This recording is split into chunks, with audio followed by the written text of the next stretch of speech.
Tira, ikasturtea amaitzear da, irakasleek edo irakasleren batek eskatu digu bere ikastaroaren kopia, edo guk badakigu, edo esan digute irakasleek, zein ikastaro diran referentziazko, eta badazpadare segurtasun kopia bat egin, eta gure ordenagailura jatsi nahi dugu, disko gor batean gordetzeko, esate baterako. Oso prozesu erreza da, azken urtetan aldatu egin da, eta zuzenean plataformak badu agindu bat ikastaro guztien, ikastaro bakoitzaren segurtasun kopia astean behin egiteko.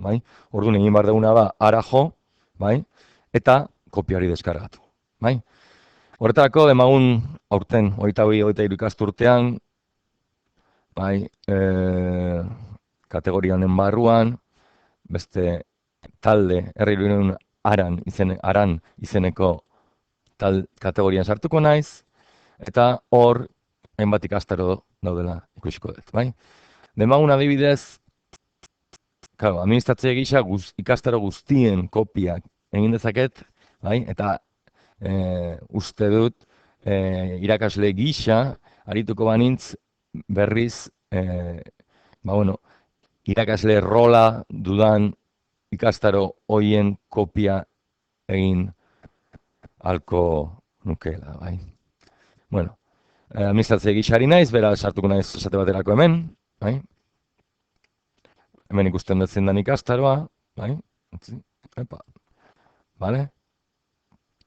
Eta ikastaroaren kopia egin nahi dut. Bueno, hainbat modu daude, Baina administratzaile gisa ari naizenez, hasierako modu orokorrera joko dut eta hortik egingo dut, Horretarako, lehen egongean leku berean sartu, gunearen kudeaketak, ikastaroak, kudeatu ikastaroak eta kategoriak, eta horren barruan aukeratu beharko dut ze ikastaro nahi dudan, Beraz, lehen esandakoa, R300 aran, eta hemen azpikategoriak, hemen, ikastaro dauzkat, Orduan demagun, R300 ahozkotasuna aran bi den kopia egin nahi dudala,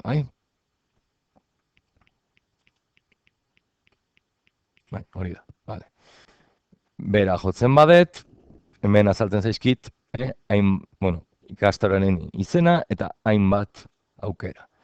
Berreskuraturi, sakatu ezkero, hainbat aukera azaltzen zaizkit. Momentu honetan,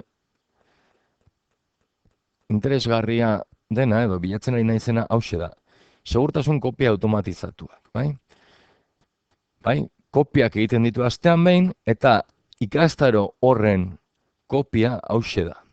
Ez badet ezer egiten, hor azalduko zait, behin da berriz, kopia, Kontuan izan, astean behin berritu egiten dela. Orduan, momentu jakin bateko kopia ordenai baldin badet, ziurtatzeko horren gainean naiz eta aldaketak egin,